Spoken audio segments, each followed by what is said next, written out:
Good evening. Good evening.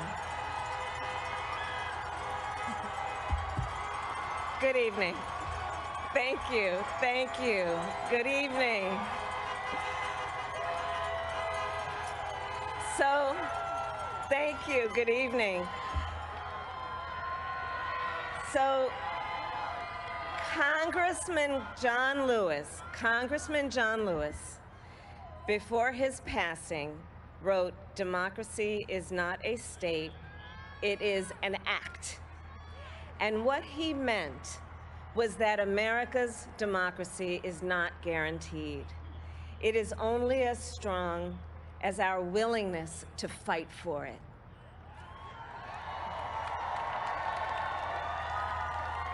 To guard it and never take it for granted. And protecting our democracy takes struggle, it takes sacrifice, but there is joy in it, and there is progress, because we, the people, have the power to build a better future.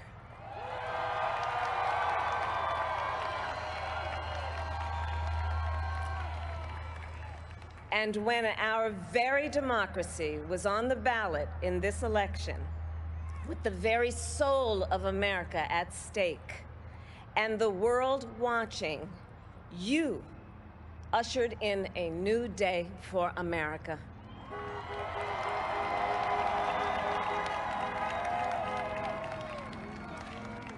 To our campaign staff and volunteers, this extraordinary team, thank you for bringing more people than ever before into the democratic process.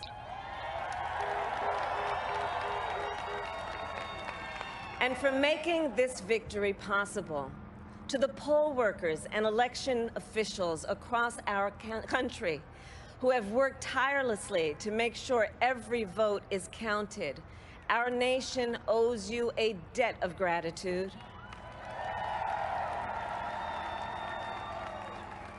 You have protected the integrity of our democracy. And to the American people who make up our beautiful country, thank you for turning out in record numbers to make your voices heard.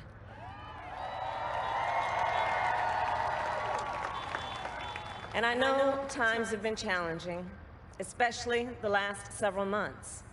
The grief, sorrow, and pain, the worries and the struggles. But we have also witnessed your courage, your resilience, and the generosity of your spirit. For 4 years, you marched and organized for equality and justice, for our lives and for our planet. And then you voted.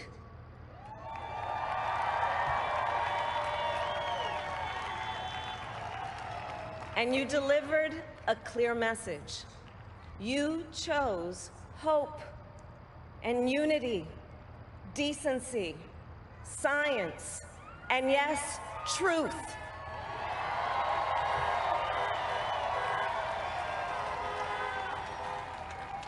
You chose Joe Biden as the next president of the United States of America.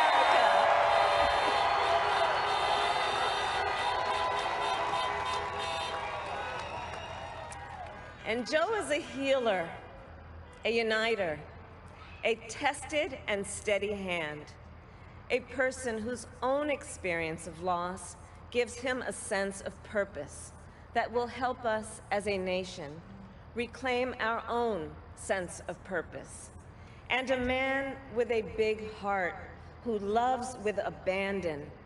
It's his love for Jill, who will be an incredible First Lady.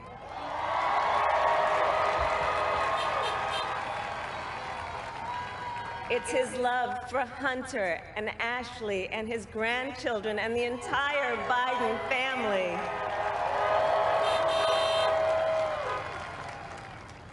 And while I first knew Joe as Vice President, I really got to know him as the father who loved Beau, my dear friend who we remember here today. and to my husband, Doug,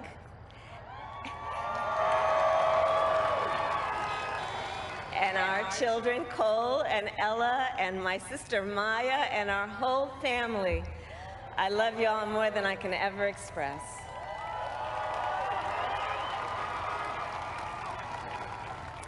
We are so grateful to Joe and Jill for welcoming our family into theirs on this incredible journey. And to the woman most responsible for my presence here today, my mother, Shamala Gopalan Harris, who is always in our hearts. When she came here from India at the age of 19, she maybe didn't quite imagine this moment, but she believed so deeply in an America where a moment like this is possible. And so I am thinking about her and about the generations of women, Black women,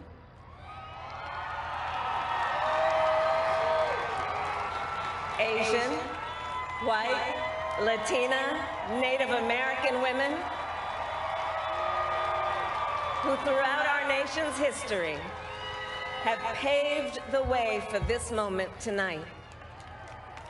Women who fought and sacrificed so much for equality and liberty and justice for all, including the Black women who are often, too often, overlooked, but so often prove they are the backbone of our democracy.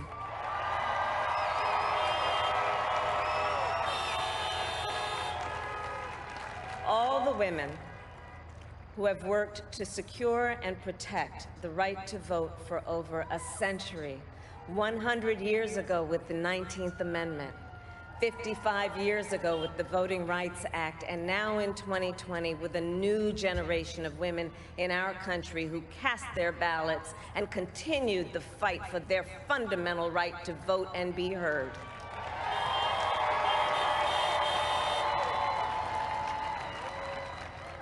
Tonight I reflect on their struggle, their determination, and the strength of their vision to see what can be unburdened by what has been. And I stand on their shoulders. And what a testament it is to Joe's character that he had the audacity to break one of the most substantial barriers that exists in our country and select a woman as his vice president.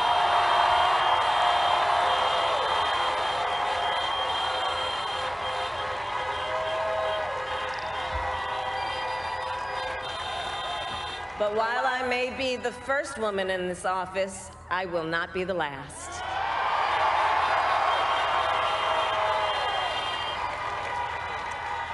Because every little girl watching tonight sees that this is a country of possibilities.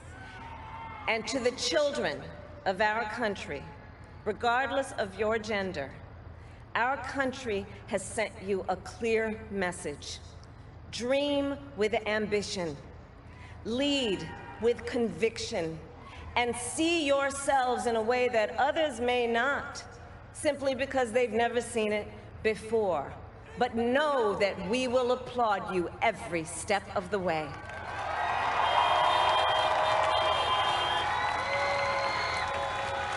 And to the American people, no matter who you voted for, I will strive to be a vice president, like Joe was to President Obama, loyal, honest, and prepared, waking up every day thinking of you and your family. Because now is when the real work begins, the hard work, the necessary work, the good work, the essential work to save lives and beat this epidemic, to rebuild our economy so it works for working people, to root out systemic racism in our justice system and society, to combat the climate crisis, to unite our country and heal the soul of our nation.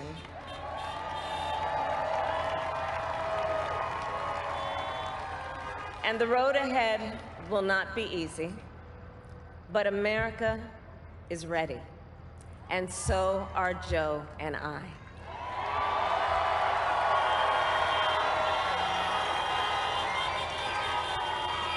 We have elected a president who represents the best in us, a leader the world will respect and our children will look up to, a commander-in-chief who will respect our troops and keep our country safe, and a president for all Americans.